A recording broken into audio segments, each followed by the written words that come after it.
guys, I wanted to do a quick review on two styles of FX Wildcat magazine holders.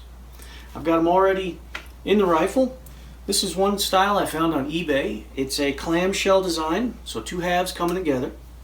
It uses the natural hole in the stock to hold your magazines in place. I believe it's $45 plus shipping, so call it right around $50. And then I've got here is another style that I found on Airgun Nation in the classified section, and these use the little slots of your scope rail to hold the piece that holds your magazine. So they're just little pieces of plastic, or you can get them in aluminum. This one back here is made out of 3D plastic, so it's got the little zigzag lines in it and stuff. They both work pretty well. I have two systems because this old system, I've had it for quite a while, and it started to get loose. And one of the ways I protected both my stock finish and gave it a little bit of a tighter fit was by getting some sticky back felt, and I took it out of the gun and it's loose. That's why I'm replacing it, but I put that sticky back felt all around the outside edge.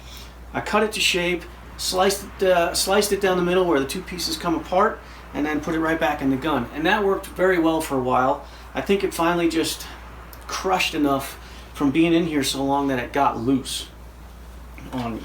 You're not supposed to be able to push it in there like that. But anyway, wanted to show these to you guys and just let you know what I think. They're both very nice systems overall. In the field, we're out shooting, time to change a magazine, and pull this one out and stow it, and pinch the other one, and it goes right in. Nice and easy, pretty slick. One thing I would say though, if you go for this system, is when you do push that magazine in, try to put a little back pressure on it so you don't push it through in case it's a little bit loose. Other than that, it's got 3 screws that hold it together. They're all Phillips head.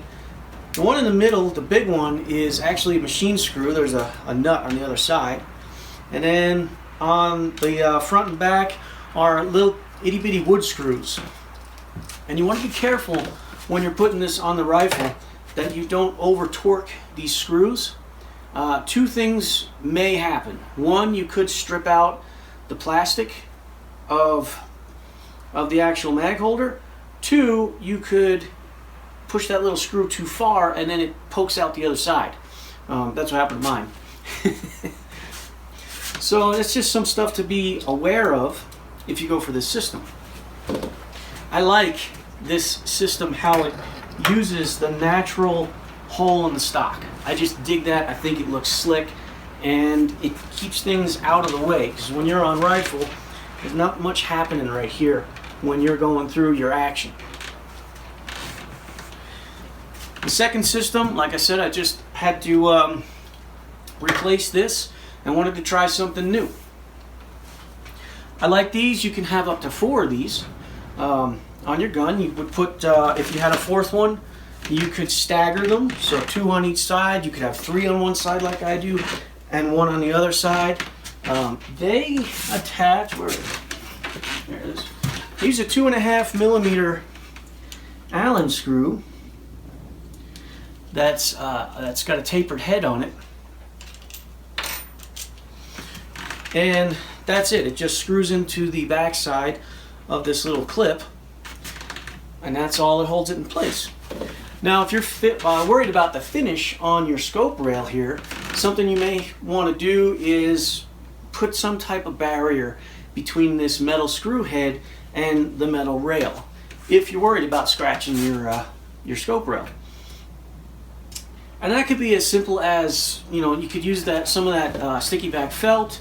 You could actually get like a little piece of packaging tape and just poke this through there, and it just creates a small thin barrier between the screw and the rail. But real easy to install. one screw per block. You just fit the block in place. Make sure it's pointed the direction you want it to be. And then just screw it in and snug it down. And that's it. These are $20 a piece for the plastic and $25 a piece for a black anodized aluminum. So you can go either way. Oh, and this, I'll show you this real quick. One thing you can do if you have them all on one side is you can put two facing each other. They just have to be one slot apart. And it still will allow you, even when they're full, to get that magazine out. The guy who makes these put a little bit of taper on that inside corner just to allow the magazine to come out easier, and it allows it to pass the other magazine. Out in the field, time to change mags. You're out shooting, okay, cool, time to change mag, okay. Grab this guy, hold on to it if you're full. If you got an empty slot, obviously you put it away.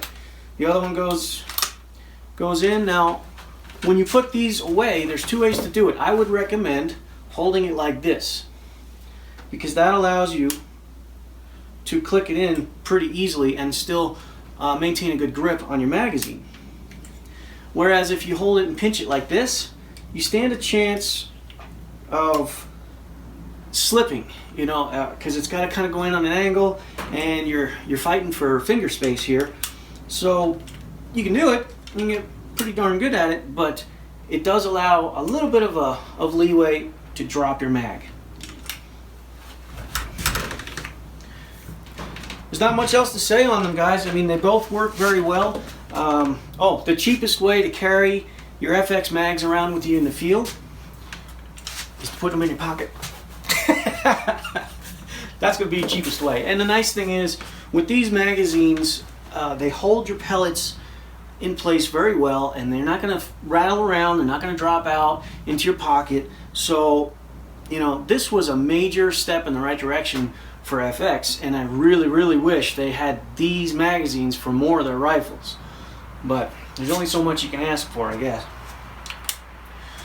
So that's it, guys. That's the differences between these two. You know, pick out which one you think is right for you, and that's about all I got to say about it. I hope you enjoyed the video. As always, happy shooting.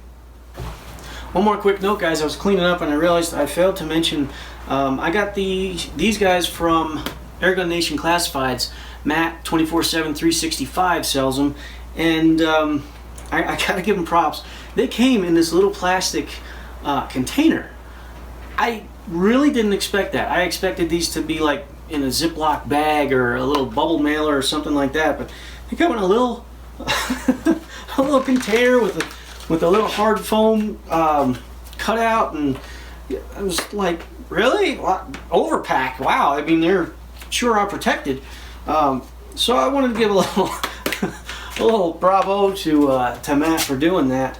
Whereas the other one, I think I got it off eBay, and it probably did just come in a bubble mailer or something. It was a while ago, I forget, to be honest. But yeah, I was pretty impressed by this.